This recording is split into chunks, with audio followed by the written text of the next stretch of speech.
கர்த்தராகிய இயேசு கிறிஸ்துவின் நாமத்திற்கு மகிமை உண்டாவதாக. கர்த்தருக்குள் பிரியமானவர்களே, இந்த நாளுக்கான சிந்தனை பகுதியை நாம் கொஞ்ச நேரம் எடுத்து சிந்திச்சு பார்க்கலாம். தேவனால் அழைக்கப்பட்டவங்க இந்த உலகத்தில் தேவனுக்காக எதையாகிலும் செய்யணும்னு தான் அவர் விரும்புகிறாரு. அழைச்சிருக்கிறாருன்னா நோக்கம் இல்லாமல் அவர் யாரையுமே அழைச்சதில்லை. அழைப்பை பெற்றுக்கொண்டு அமைதியாக தன்னுடைய சொந்த ஆகாரத்தை மட்டும் பார்த்துக்கிட்டு அனுதின தேவைகளுக்காக ஆண்டவர்கிட்ட வர்றவங்களா இருக்க நினைக்கிறவங்க அழைப்பின் மகிமையை இன்னும் சரியாக உணராதவங்களாவே இருப்பாங்க. தேவன் ஒருத்தரை இந்த உலகத்தில் தெரிஞ்சிருக்கிறாருன்னா அவருக்குன்னு ஒரு மகிமையான நோக்கத்தை வச்சிருக்கிறாருன்றத நாம் வரலாற்றை ஆய்வு செஞ்சால் அறிஞ்சு கொள்ளலாம். பாவத்தில் இருந்தவங்க பரிசுத்தவானா மாற அழைப்பை பெற்றுக்கொள்கிறாங்க. அப்படியேப்பட்ட மாற்றம் மட்டும் அல்ல, தேவனுக்காக பாடுகளையும் பரவசமாக ஏற்றுக்கிட்டு இருளில் வாழக்கூடிய இந்த உலக மக்களுக்காக இன்னல்களை இன்முகத்தோடு ஏற்றுக்கிட்டாங்க. இன்றைய கிறிஸ்தவ வாழ்க்கை சுயநலமிக்கதாகவும் குறுகிய வட்டத்தோடு நின்று போகிறதாகவும் இருக்கிறத நம்மளால் பார்க்க முடியுது. அதனால் இன்றைக்கி நேரம் எடுத்து ஒரு சிறந்த உதாரணத்தின் மூலயமா ஒரு பாடத்தை இன்றைக்கி கற்றுக்கொள்ளலாம். இங்கிலாந்தில் சபை சீர்திருத்தம் ஏற்பட முக்கிய காரணமாக இருந்தது வேதத்தினுடைய ஆங்கில மொழிபெயர்ப்பு தான். ஆங்கிலத்தில் வேதம் மொழிபெயர்க்கப்பட்டு அதிவேகமாக மக்களுடைய கரங்களை எட்டுனதும் அவங்களுடைய இருண்டிருந்த ஆத்மீக கண்கள் திறக்க தொடங்குச்சு. ஆங்கிலத்தில் வேதத்தை மொழிபெயர்க்கக்கூடிய பணியை ஆரம்பித்து வச்சவர் வில்லியம் டிண்டேல். 7 மொழிகளை பேசக்கூடிய வல்லமை கொண்டிருந்த டிண்டேல் எபிரேய கிரேக்க மொழிகளில் அதிக பாண்டியத்தையும் உள்ளவராக இந்த பணிக்கு தகுந்தவராக இருந்தார். குலஸ்டர் அப்படின்ற இடத்துல 1495 அளவில் பிறந்த டிண்டேல் 1510 1521 வருடங்களில் ஆக்ஸ்பர்ட், கேம்பிரிட்ஜ் பல்கலைக்கழகங்களில் பயின்றார். இந்த காலத்தில் அநேக மதகுருக்களுக்கு வேத அறிவே இல்லாமல் இருந்ததை உணர்ந்த டிண்டேல் ஊர் பையனும் வாசித்து புரிஞ்சு கொள்ளக்கூடிய வகையில் ஆங்கிலத்தில் வேதத்தை தன்னுடைய நாட்டு மக்களுக்கு அளிக்க தீர்மானித்தார். ஆனால் அன்னைக்கு அதிகாரத்தை தன்னுடைய கரத்தில் வச்சிருந்த ரோமன் கத்தோலிக்க சபை ஆங்கிலத்தில் மட்டும் கிடையாது, வேற எந்த மொழியிலையுமே வேதத்தை மொழிபெயர்க்க அனுமதி தராதுன்றத அவர் அறிஞ்சிருந்தார். அப்படி வேதத்தை லத்தீன் மொழியிலிருந்து இன்னும் ஒரு மொழியில் மொழிபெயர்ப்பது சட்டத்துக்கு எதிரான செயலாக இல்லாமல் இருந்தாலும் அந்த காலத்தில் ஆண்டவருடைய ஜபத்தையும் 10 கட்டளைகளையும் அப்போஸ்தலருடைய விசுவாச அறிக்கையையும் தங்களுடைய பிள்ளைகளுக்கு ஆங்கிலத்தில் போதித்த காரணத்துக்காக 7 பேர் உயிரோடு எரிக்கப்பட்டிருந்தாங்க.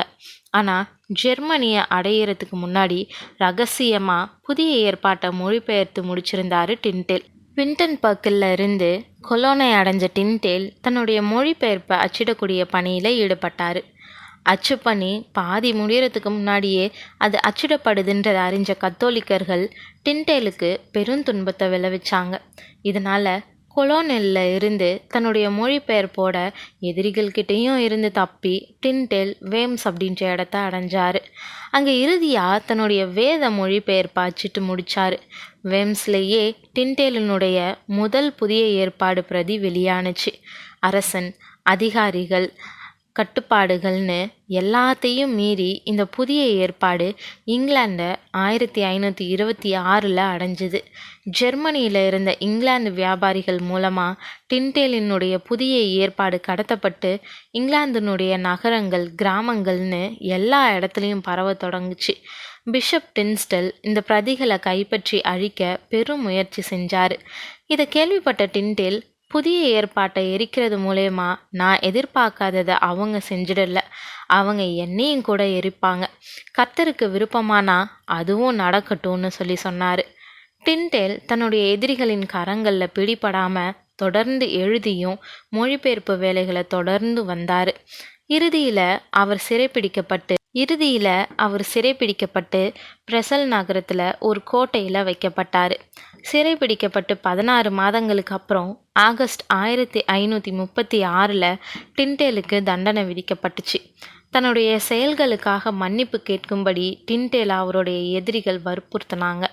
அக்டோபர் மாதத்தில் கத்தோலிக்கர்கள் டிண்டேலை சித்திரவதை செஞ்சு உயிரோடு எரிச்சாங்க. இறக்கிறதுக்கு முன்னாடி டிண்டேல் இங்கிலாந்து அரசருடைய கண்கள் திறக்கணும்னு சொல்லி ஜெபிச்சு மடிஞ்சார். பிரியமானவர்களே, கவனிச்சிங்களா? இந்த அருமையான சாட்சியை நம்ம பார்க்கும்போது டின்டேல் நினச்சிருந்தா தன்னுடைய சொந்த குடும்பம் சொகுசான வாழ்க்கைன்னு மற்றவங்கள போல் வாழ்ந்துட்டு சொர்க்கம் போயிடலான்ட்டு குறுகிய வாழ்க்கை வாழ்ந்திருக்கலாம். ஆனால் சத்தியத்துக்காக உயிரை கொடுத்த அநேக கிறிஸ்தவங்களில் டின்டேலும் தன்னுடைய பெயரையும் இணைச்சிக்கிட்டாரு. வேதத்தை நாம் கையில் எடுக்கிற ஒவ்வொரு வேலையும் அந்த வேதத்துக்காகவும் சத்தியத்துக்காகவும் தன்னுடைய உயிரை தந்த டின்டேலை நாம் நினச்சி பார்க்கணும். பரிசுத்த ஆவி உங்களிடத்தில் வரும்போது நீங்கள் பலனடைந்து எருசலேமிலும் யூதேயா முழுவதிலும் சமாரியாவிலும் பூமியின் கடைசி பரியந்தமும் எனக்கு சாட்சிகளாய் இருப்பீர்கள் என்றார்னு அப்போஸ்தலர் 1:8 இயேசுவானவர் அப்போஸ்தலர்களுடைய வாழ்க்கை குறித்த அழைப்பை சொன்னார். இதை ஏற்றுக்கிட்ட அவங்க எல்லாருமே அவருக்குன்னு இரத்த சாட்சிகளாக வாழ்ந்தாங்க, மரிச்சாங்க. ஆனால் இன்னைக்கு இதை வாசிக்கக்கூடிய நாம் என்ன செஞ்சுக்கிட்டு இருக்கிறோம்? ஆகையால் நீங்கள் இளைப்புள்ளவர்களாய் உங்கள் ஆத்துமாக்களில் சோர்ந்து போகாதபடிக்கு தமக்கு விரோதமாய் பாவிகளால் செய்யப்பட்ட இவ்விதமான விபரீதங்களை சகித்த அவரையே நினைத்து கொள்ளுங்கள். பாவத்திற்கு விரோதமாய் போராடுகிறதில் இரத்தம் சிந்தப்படத்தக்கதாக நீங்கள் இன்னும் எதிர்த்து நிற்கவில்லையேன்னு வேதம் நம்மளை பார்த்து கேட்குற பட்சத்தில் நம்மளுடைய பதில் என்ன? சிந்திப்போம். தேவன் தாமே கிருபையும் தயையும் செய்வாராக. ஆமேன்.